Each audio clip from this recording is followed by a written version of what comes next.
신앙 고백하시겠습니다. 나는 전능하신 아버지 하나님 천지의 창조주를 믿습니다. 나는 그의 유일하신 아들 우리 주 예수 그리스도를 믿습니다. 그는 성령으로 잉태되어 동정녀 마리아에게서 나시고 본디오 빌라도에게 고난을 받아 십자가에 못 박혀 죽으시고 장사된 지 사흘 만에 죽은 자 가운데에서 다시 살아나셨으며 하늘에 오르시어 전능하신 아버지 하나님 우편에 앉아 계시다가 거기로부터 살아있는 자와 죽은 자를 심판하러 오십니다. 나는 성령을 믿으며 거룩한 공교회와 성도의 교제와 죄를 용서받는 것과 몸의 부활과 영생을 믿습니다. 아멘. 찬송가 357장 부르시겠습니다. 357장입니다.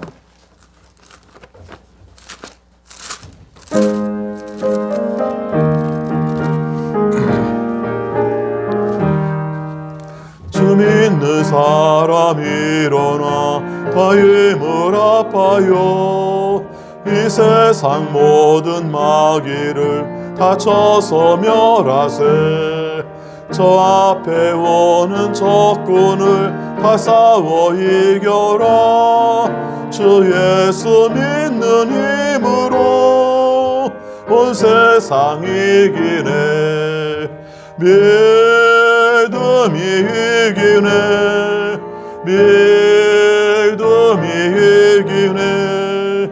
주 예수를 믿음이 온 세상 이기네. 인류 마귀 괴율로 큰 죄에 빠지니 이 시로 뒤를 뛰고서 늘 기도 드리세. 참 믿고 의지하면서 겁없이 나갈 때 주 예수 믿는 힘으로 온 세상 이기네. 믿음이 이기네. 믿음이 이기네. 주 예수를 믿음이 온 세상 이기네. 끝까지 이긴 자에게 흰 옷을 입히고 또 영생 복을 주시니 참 기쁜 일일세. 이 어두운 세상 지나서 저 전성 가도록 주 예수 믿는 힘으로 온 세상 이기네. 믿음이 이기네. 믿음이 이기네.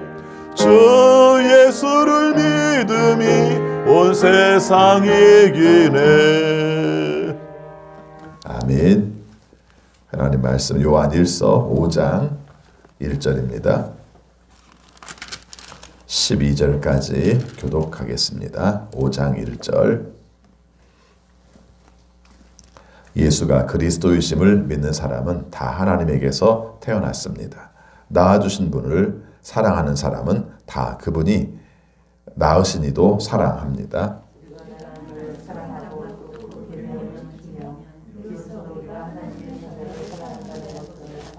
하나님을 사랑하는 것은 그 계명을 지키는 것입니다. 하나님의 계명은 무거운 짐이 아닙니다.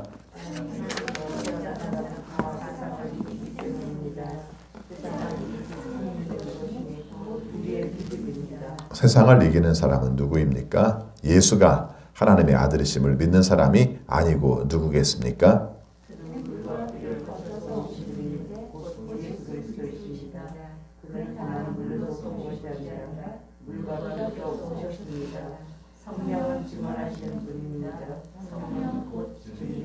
증언하시는 이가 셋인데 곧 성령과 물과 피입니다. 이 셋은 일치합니다.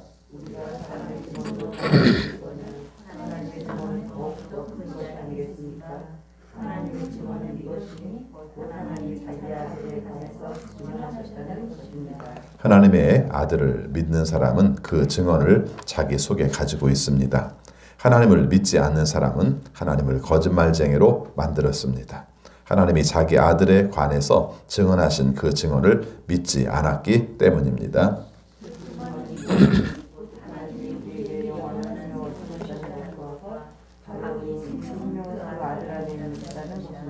같이 있습니다. 그 아들을 모시고 있는 사람은 생명을 가지고 있고 하나님의 아들을 모시고 있지 않은 사람은 생명을 가지고 있지 않습니다. 아멘.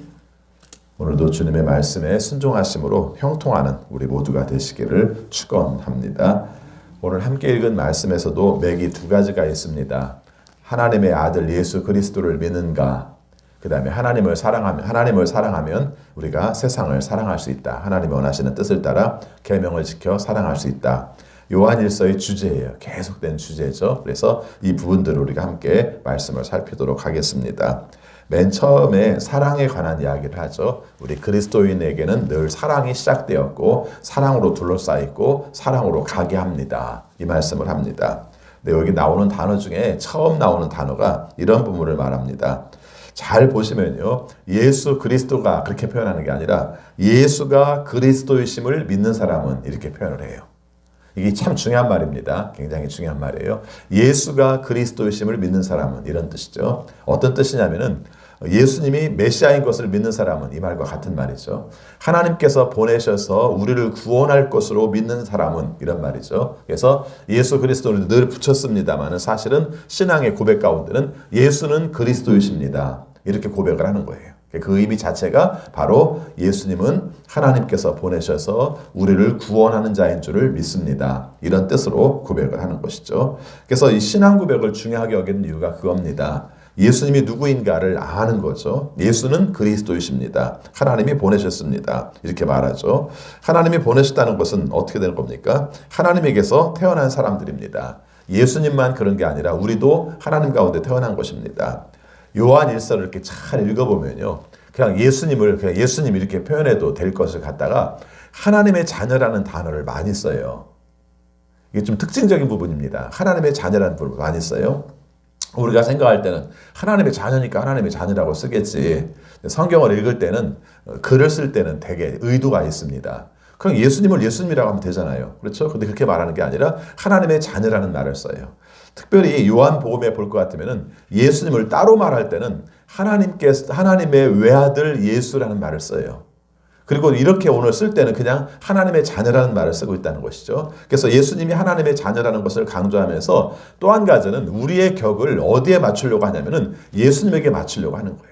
그래서 우리도 하나님의 자녀라는 것이죠. 그래서 우리가 하나님의 자녀라면 예수님께서 순종하여서 그 사명을 감당하셨던 것처럼 우리도 예수님처럼 하나님의 자녀답게 순종하며 살아야 됩니다. 이걸 강조할 때 하나님의 자녀라는 단어를 많이 쓰고 있는 것이죠. 그래서 1절의 말씀에서도 바로 그걸 얘기합니다. 우리가 누구한테 태어났어요? 하나님에게서 태어났습니다. 이 표현하는 거죠. 그럼 우리는 누구예요? 하나님의 자녀입니다. 그러니까 결국은 낳아주신 분을 사랑하는 사람은 그분이 낳은 이도 사랑합니다. 이렇게 표현하는 것이죠. 굉장히 쉬운 말 같은데 쉽지 않아요. 그래서 여기서 강조하는 것이 여러분이 하나님께로 태어났죠? 그러면 하나님께로 낳은 사람들을 우리는 사랑할 수 있습니다. 그럼 여기는 둘이 속해요. 하나는 예수 그리스도가 하나님에게서 태어나신 분이죠. 그 다음에 우리처럼 예수 그리스도를 믿음으로 말미암아 하나님에 태어난 사람이 있는 것이죠.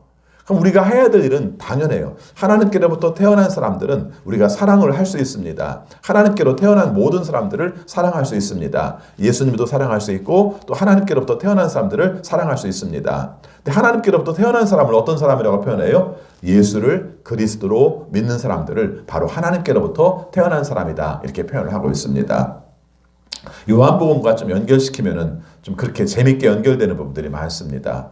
요한복음 3장에서도 거듭난다는 것이 무엇인가 이 표현을 쓰고 있죠. 이 거듭난다는 표현이 굉장히 좀 중요해요. 중요한데 거듭난다.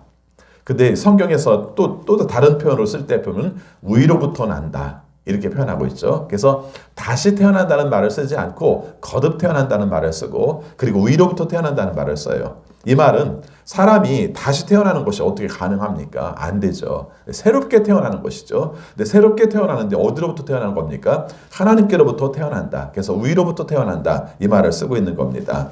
우리의 신앙은 다시 태어난 거예요. 새롭게 시작된 겁니다. 그래서 하나님께서 원하시는 존재로 시작되는 거죠. 육으로 우리가 몸으로 태어난 적이 있지만 그러나 실제적인 태어나는 하나님께서 우리를 구원하셔서 우리가 그것을 영접함으로 말미암아 새 삶을 살아간 겁니다. 이런 뜻이에요.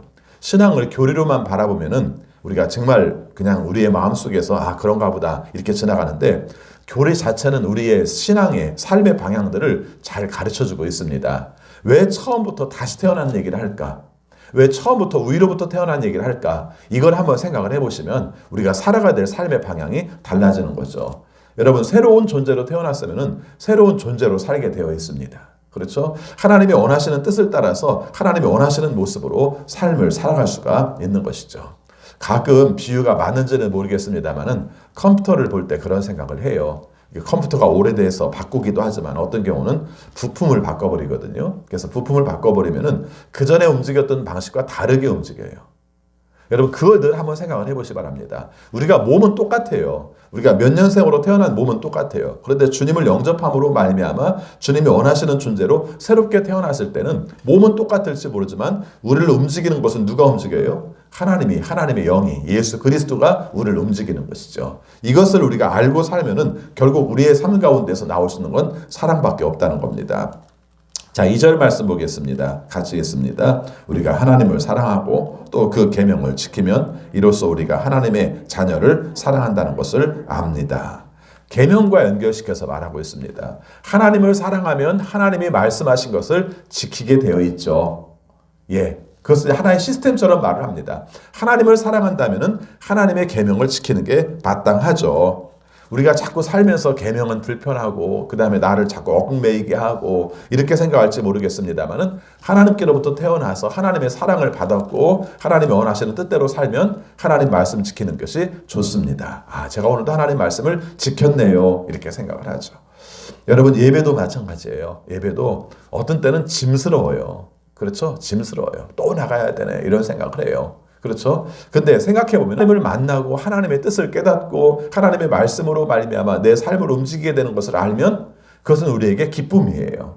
하나님이 원하시는 뜻 가운데 사는 것이죠. 이게 사실은 왔다 갔다 합니다. 하나님 앞에 나와 예배하는 것이 기뻤기 때문에 앞으로도 계속 기쁜가? 안 그럴 수도 있어요. 내 삶 가운데 하나님을 사랑해야 되는 마음이 줄어들고 하나님에 대한 관심이 줄어들면 예배 자체에 대해서 짐스럽게 생각할 수도 있어요. 그런데 다시 내 삶 속에 하나님의 역사를 깨닫게 되고 하나님이 나를 얼마나 사랑하는가를 알게 되면 예배에 대한 기쁨을 또 회복하기도 하죠. 이 부분들을 강조하는 거예요. 요한일서 서신도 사실은 그걸 강조하는 거죠. 이 사람들이 예수 그리스도를 믿은 다음에 사랑을 한 번도 안 했었기 때문에 지금 이 말을 강조하는가? 아니요. 사랑했었죠. 초대교회의 모습을 보세요. 저는 놀라운 사실이 이 사람들이 한참 지난 다음에 변한 게 아니라 이미 사도행전에서는 2장과 4장에서 이 사람들이 얼마나 변화되었는가를 먼저 강조하고 시작을 하고 있어요. 그렇죠? 여러분 생각해 보시기 바랍니다. 사도행전에서 나오는 초대교회의 모습을 보면은 몇 가지 특징이 있잖아요. 모이기를 힘쓰고, 그렇죠? 집집마다 모이기를 힘쓰고, 그 다음에 함께 기도하고 주의 말씀을 나누는 걸 좋아하고, 그 다음에 교제하는 것과 떡대는 것. 이걸 따로따로 구별을 해요. 교제하는 것과 떡대는 것을 함께 즐거워하고 이렇게 살았어요. 그리고 조금 더 강조하면은 사도행전 4장에서 나오는 말씀 속에는 네 것 내 것 없이 나누어 쓰고 우리나라 예전 성경으로 말하면은 유무상통하고 여기까지 간 거예요. 이걸 뭐라고 표현하겠습니까? 그냥 사랑한다라고 표현될 수 있는 말이죠. 근데 나중에 보니까 어떻게 됩니까? 거기에 또 이기심이 들어가니까 여러분이 아시는 것처럼 5장에서는 아나니아 삽비라 문제 속에서 등장을 하죠. 아나니아 삽비라도 자기 재산을 팔아서 바친 내용 중에 하나가 이유가 함께 더불어 살기 위해서 가난한 사람들과 함께 살기 위해서 팔았던 거예요. 거기서 중요한 것은 그러는 과정 속에서도 거기서 명예가 나타나기를 원하고 자신이 드러나기를 원하고 그러면서도 한쪽 마음속에는 인색한 마음을 갖고 이러는 가운데 성령으로 말미암아 징계를 받는 내용이 등장을 하는 거죠. 오늘 우리의 삶도 마찬가지입니다. 지금 좋았기 때문에 영원히 좋으라는 법도 없고요. 지금 그 사람의 상태가 안 좋기 때문에 그 사람이 영원히 안 좋으라는 법도 없습니다. 하나님의 사랑을 깨닫게 되면 바뀌어요. 하나님의 사랑이 깨닫게 되면 실천해요. 하나님의 사랑을 깨닫게 되면 다른 사람을 바라보는 관점이 달라요. 이걸 강조하기 위해서 계속해서 예수는 그리스도시고 우리가 하나님께로부터 오신 분이시고 우리도 하나님께로 태어난 것이고 이 말씀들을 계속 강조하는 겁니다. 결국 방향은 하나님의 자녀라면 사랑하십시오. 그 계명처럼 느껴집니까? 아니요. 당신이 하나님께로 태어났기 때문에 하나님을 기쁘게 하는 것으로 생각한다면 사랑하는 것이 짐스러운 것이 아닙니다. 이렇게 표현하는 거죠. 자, 3절 말씀 같이 읽습니다. 하나님을 사랑하는 것은 그 계명을 지키는 것입니다. 하나님의 계명은 무거운 짐이 아닙니다. 무거운 짐이 아니라는 말을 강조하는 것 자체가 어떤 사람에게는 무거운 짐처럼 느끼고 있는 거죠. 아까 말씀드린 것처럼 하기 싫은데 하면 짐이잖아요. 예, 여러분 생각해 보시라. 내 마음속에 사랑이 없는데 사랑해 말하면 사랑처럼 힘드는 게 없습니다. 그렇죠? 여러분 자신이 사랑은 늘 고귀하고 또 아름답다고 우리가 말을 하지만 내가 주고 싶지 않은데 주라고 말해보세요. 내가 주고 싶지 않은 사람한테 주라고 말을 들었다고 생각합시다. 얼마나 부담스럽고 힘든 말이겠어요. 근데 그 원리를 생각하라는 거예요. 원리를 생각하면은 그렇게 생각하지 않을 수가 있다는 것입니다. 우리 4절 5절 같이 있습니다. 하나님에게서 태어난 사람은 다 세상을 이기기 때문입니다. 세상을 이긴 승리는 이것이니 곧 우리의 믿음입니다. 세상을 이기는 사람은 누구입니까? 예수가 하나님의 아들이심을 믿는 사람이 아니고 누구겠습니까? 앞에서 강조한 사랑과 연결시키면 이 말은 이렇게 표현할 수 있는 겁니다. 여러분, 사랑을 해야 되는데 인색한 마음이 들고 사랑을 해야 되는데 내가 선입견을 가지고 있는 감정 때문에 그에게 다가가지 못하고 이거 다 세속적인 거예요. 이렇게 표현하는 거예요. 세속적인 거예요. 세상의 원리는 마땅히 그렇죠. 내가 주기 싫은데 주는 게 어떻게 좋겠어요. 내가 주고 싶지 않은 사람한테 주는 게 어떻게 좋겠어요. 그 세속적 이치는 그렇죠. 근데 여러분 세속에 속한 사람들이 아니에요. 여러분은 세속에 속한 사람들이 아니라 하나님께 속한 사람들이에요. 여러분 생각해 보세요. 이 말은 여기까지 올라갑니다. 하나님께서 인간을 사랑하실 때 인간들이 어떤 존재였어요? 하나님과 원수된 존재였어요. 근데 하나님께서 오심으로 말미암아 우리가 가까워지는 존재로 하나님께서 만드셨어요. 하나님이 사랑으로 우리에게 다가오지 않으셨다면 우리는 여전히 원수였을 거예요. 근데 하나님께서 우리를 사랑하심으로 말미암아 우리는 서로 좋은 관계가 되었어요. 이게 세속적 가치로 사는 게 아니라 하나님의 가치로 사는 사람들의 특징이에요. 이렇게 말씀을 하는 거죠. 자, 그 다음에 나온 내용을 보면은 이제 증언에 관한 이야기를 합니다. 이 말씀은 조금 더 어려워요. 여러분 여기 보면은 자꾸 셋이 하나요 뭐 이런 말들이 여기서 나오고 있습니다. 자, 6절 말씀부터 8절 말씀까지 같이 있습니다. 그는 물과 피를 거쳐서 오신 분인데 곧 예수 그리스도이십니다. 그는 다만 물로서 오신 것이 아니라 물과 피로서 오셨습니다. 성령은 증언하시는 분입니다. 성령은 곧 진리입니다. 증언하시는 이가 셋인데 곧 성령과 물과 피입니다. 이 셋은 일치합니다. 삼일체라는 단어의 근거가 여기서 나오거든요. 이 셋은 하나인데 일치합니다. 그렇죠? 근데 다만 여기서 말하는 성령, 물, 피 이걸 어떻게 구별할 것인가? 우리가 말하는 삼일체는 하나님, 예수님, 성령님 이렇게 말하니까 쉽지만 여기서 말하는 물, 피, 성령 이건 뭔가 이게 해석이 좀 어려워요. 그렇죠? 그래서 그냥 일반적으로 나오는 해석을 정리를 해보니까 이렇게 표현하더라고요. 물은 인간적인 것들을 표현하고 있다.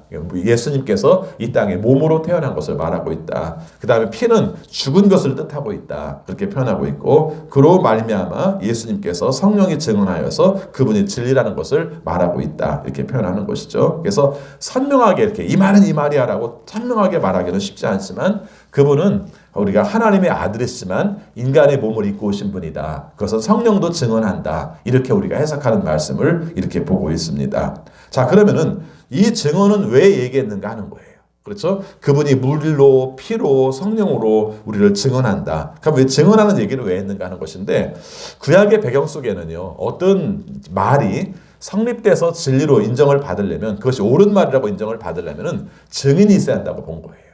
그렇죠? 뭐 법적인 문제가 있어서만 증인이 아니라 그 사람이 하는 말이 옳다는 것도 인정을 받을 때에도 바로 증인이 있어야 한다는 거죠. 그러니까 내가 누군가를 설득해서 그 사람이 내 말을 믿어주고 믿어주는 사람이 몇 명이 있어야 그 진리가 성립된다. 이런 원리를 가지고 있어요. 그래서 이 이야기를 하면서 이렇게 말합니다. 사람들끼리 증언을 해도 우리 그거 믿잖아요. 어떤 사람이 보증을 해서 이렇게 말하면 우리는 믿잖아요. 그래서 앞에서 말하고 있는 물, 피, 성령 이게 바로 우리에게 증언해주는 내용들인데 하나님이 증언한다면 그 말은 더 맞는 거 아니에요? 하나님께서 증언한다면 그것은 더 큰 거 아니겠어요? 근데 바로 하나님께서 자기 아들에 대해서 이미 증언하셨잖아요. 그럼 우리가 그것을 믿지 못할 이유가 없지 않습니까? 이렇게 말하는 겁니다. 그래서 이 뒷부분에 대해서는 그 당시 사람들이 예수님에 대해서 왈과 왈부 논쟁이 많고 또 이것 때문에 갈등을 하고 이 부분에 대한 정리를 하는 거죠. 예수님은 하나님의 아들 맞아요. 그런데 이 땅에 몸으로 오신 거예요. 그래서 우리가 우리의 같은 속성을 가지고 있지만 그분은 하나님의 아들로 오신 거예요. 우리의 삶도 사실은 마찬가지예요. 우리가 사실은 몸이에요. 그런데 반대로 우리의 삶은 예수 그리스도를 알므로 말미암아 하나님의 자녀가 되는 거예요. 그래서 하나님의 자녀로서 우리를 살게 하시는 힘이 거기에 있는 것이죠.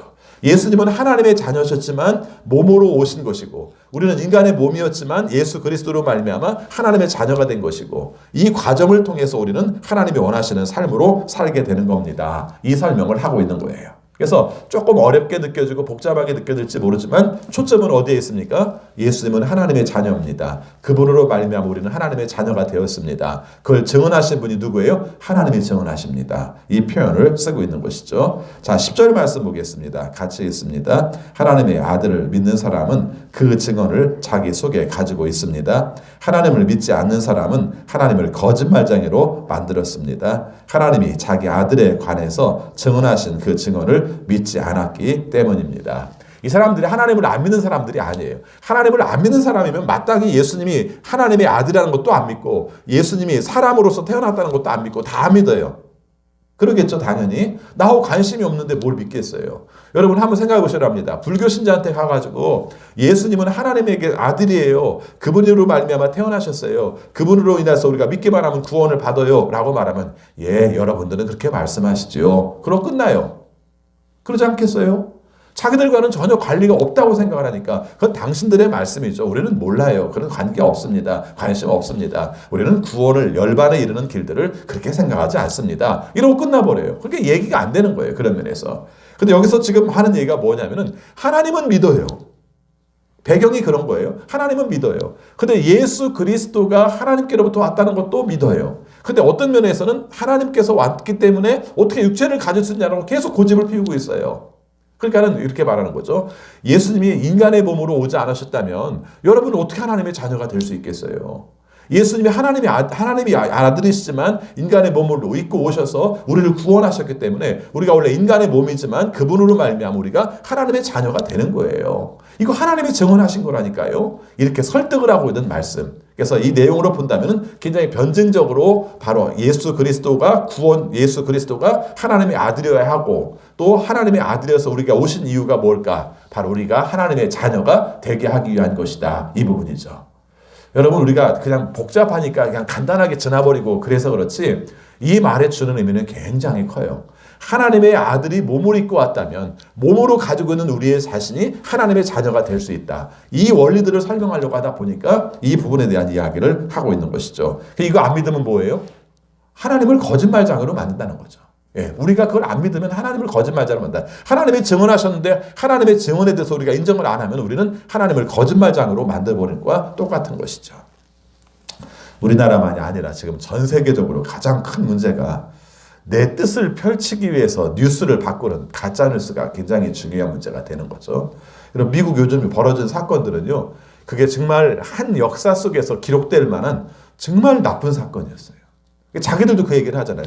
200여 년 만에 처음 있는 일이다. 이야기는 미국이 독립을 한 이후에 처음 있는 일이다. 그 말입니다. 뭐 200년 전에 그런 일이 있었다는 게 아니라 있을 수 없는 사건이 벌어진 거죠. 그렇죠? 트럼프라는 사람 하나가 가지고 있는 생각, 자기의 주장, 자기의 고집들 이것들을 사람들에게 심어줬을 때 국회의사당을 난입해서 그런 난리를 치고 사람이 죽는 문제가 벌어지는 거죠. 여러분 사실은 권위라는 걸 서로 인정하니까 그렇지 민주주의라는 게 그렇잖아요. 많은 사람들이 찬성을 하면 그건 옳은 겁니다라고 인정해서 그렇지 사실은 그걸 인정을 안 해버리면 어떻게 합니까?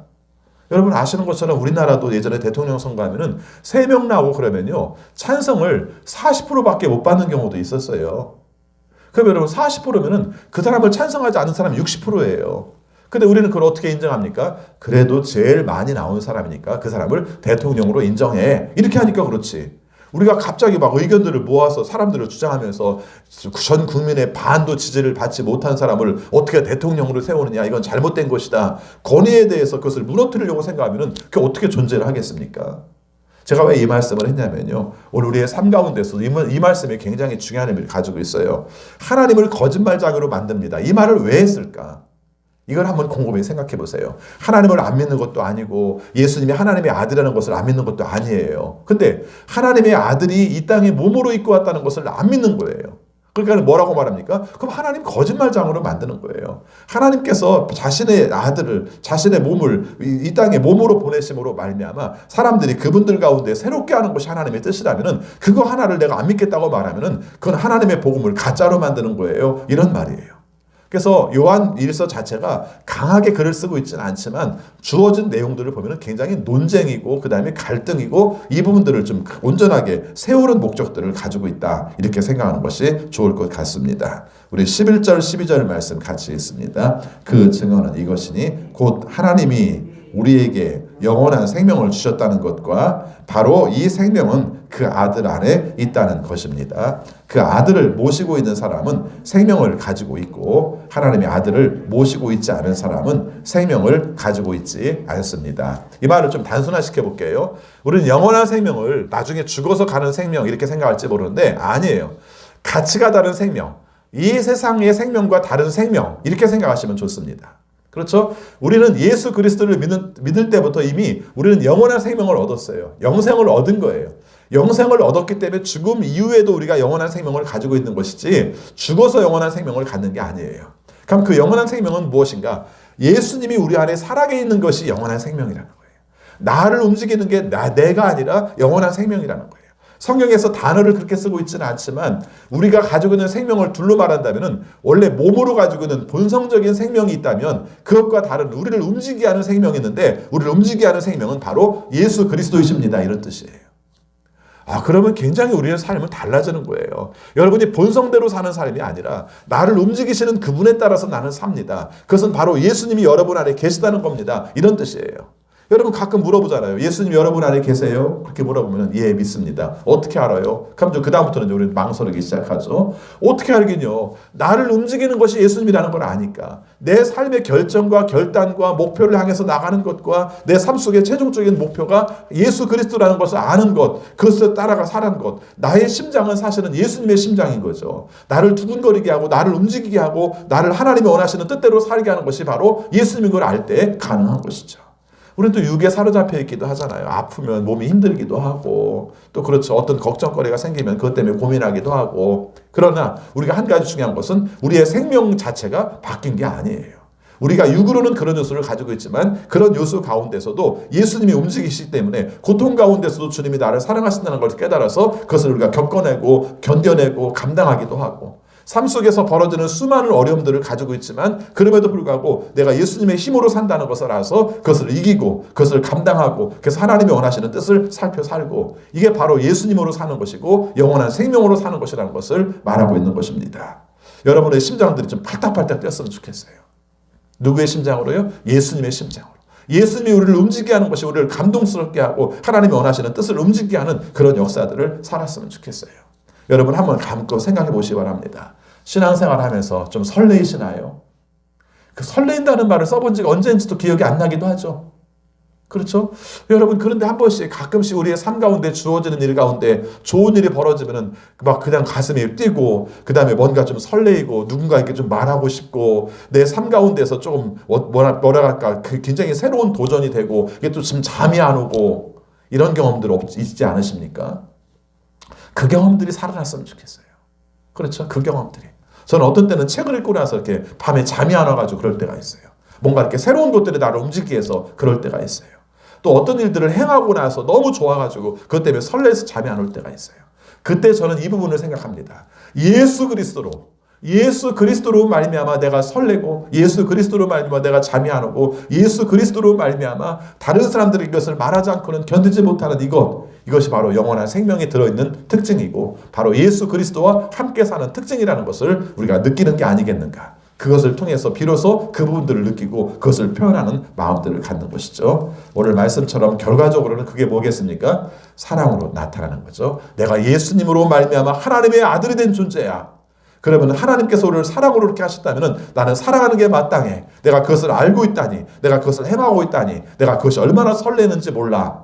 이게 바로 하나님의 자녀, 이게 바로 특징 우리의 삶에 주어진 선물이라는 것을 알고 오늘도 그 뜻을 행하고 사시는 우리 모두가 되시기를 바라겠습니다. 기도하겠습니다. 아버지 하나님, 저희들을 사랑하셔서 하나님의 뜻을 따라 살게 하시고 하나님이 원하시는 길을 찾게 하심을 감사합니다. 가는 길이 불확실하여서 잘 깨닫지 못하고 그래서 육적인 문제로 말미암아 갈등할 때도 많지만 그럼에도 불구하고 오늘 말씀을 통해서 우리는 예수 그리스도로 말미암아 하나님의 자녀가 된 존재들입니다. 예수님께서 이 땅에 육신으로 오심으로 그래서 우리를 구원하심으로 우리를 하나님의 자녀되게 하셨습니다. 사랑 가운데 태어났고 사랑으로 구원받았고 사랑으로 우리의 삶이 바뀐 것을 깨달아서 예수 그리스도를 모신 사람답게 영원한 생명을 가진 사람답게 하나님이 원하시는 뜻을 이루며 살아가는 우리 모두가 되게 하여 주옵소서. 우리의 현실이 어둡습니다. 그러나 그런 가운데서도 하나님께서 원하시는 뜻을 발견하게 하시고 하나님께서 원하시는 길을 찾아갈 수 있는 우리 모두가 되게 하여 주옵소서. 감당해야 될 일들이 많습니다. 코로나 상황 가운데에서 이것을 잘 겪어나가는 것, 안전하게 살아가는 것, 그러면서도 우리의 삶 속에 주님이 원하시는 사명이 무엇인가를 깨달아 작지만 우리가 변화를 주기 위해서 최선으로 살아갈 수 있는 우리 모두가 되게 하여 주옵소서. 코로나19의 장기화로 인하여서 경제적 어려움을 겪는 식구들이 많습니다. 주님께서 친히 도와주시고 잘 감당하게 하시고 고난의 때에 주시는 하나님의 은혜를 경험하며 살게 하여 주옵소서. 선교사님들을 기억하여 주옵소서. 코로나 때문에 힘들고 외국인이라 힘들지만 그럼에도 그것을 사명인 줄 알아 하나님의 복음을 증거하러 갔으니 그 뜻 가운데 기회를 주시고 또 사명을 주셔서 사명을 잘 감당할 수 있도록 인도하여 주옵소서. 질병 중에 있는 식구들을 기억하여 주옵소서. 간 밤에도 통증으로 말미암아 고통을 받았을 식구들이 여럿인데 주님께서 긍휼히 여겨 주셔서 통증에서 벗어나게 하여 주시고 또 항암 치료를 받는 과정 속에서도 주님의 은혜로 잘 감당하게 하셔서 주의 뜻 가운데 완전하게 치유될 수 있도록 인도하여 주옵소서. 아버지 또한 수술하고 우리가 또 새로운 회복의 식구들 주님께서 함께하여 주셔서 마음의 소원처럼 눈이 밝게 보게 할 수 있도록 주여 도와주옵소서. 아버지 우리 자녀들 중에 장기적인 치료를 받고 있는 자녀들도 기억하여 주셔서 하나님의 은혜 가운데 완전히 고침받게 하여 주시고 또 체질이 바뀌게 하여 주시고 또 아픈 가운데서도 잘 성장하게 하셔서 하나님의 뜻으로 지혜로운 자녀들이 될 수 있도록 인도하여 주옵소서. 또 가야 될 길들을 찾기 위해서 노력하는 자녀들에게 함께 하셔서 분별력 있는 삶을 살게 하여 주시고 또 진학을 위해서 또 취업을 위해서 선택하고 결정할 때마다 주께서 원하시는 뜻으로 잘 감당해낼 수 있도록 인도하여 주옵소서. 아버지 우리나라를 기억하여 주옵소서. 많은 갈등과 혼란이 있지만 그러나 결국은 하나님께서 원하시는 뜻대로 갈 줄을 믿습니다. 의로운 나라 되게 하여 주시고 서로 사랑하는 나라 되게 하여 주시고 평화를 회복하는 나라가 되게 하여 주옵소서. 그래서 하나님의 뜻을 알아 하나님의 뜻대로 움직일 때에 결과적으로 하나님께 오랫동안 쓰임받는 우리나라가 되게 하여 주옵소서. 오늘도 우리에게 주어진 시간들을 감당하며 살겠습니다. 하나님께서 원하시는 뜻대로 사명 감당하고 하나님께 영광 돌리고 또 하나님이 주신 것으로 기뻐하며 살아갈 수 있는 귀한 한 날이 되게 하여 주옵소서. 예수 그리스도 이름으로 기도하옵나이다. 아멘. 하늘에 계신 우리 아버지, 아버지의 이름을 거룩하게 하시며 아버지의 나라가 오게 하시며 아버지의 뜻이 하늘에서와 같이 땅에서도 이루어지게 하소서. 오늘 우리에게 일용할 양식을 주시고 우리가 우리에게 잘못한 사람을 용서하여 준 것 같이 우리 죄를 용서하여 주시고 우리를 시험에 빠지지 않게 하시고 악에서 구하소서. 나라와 권능과 영광이 영원히 아버지의 것입니다. 아멘. 계속 기도하시겠습니다.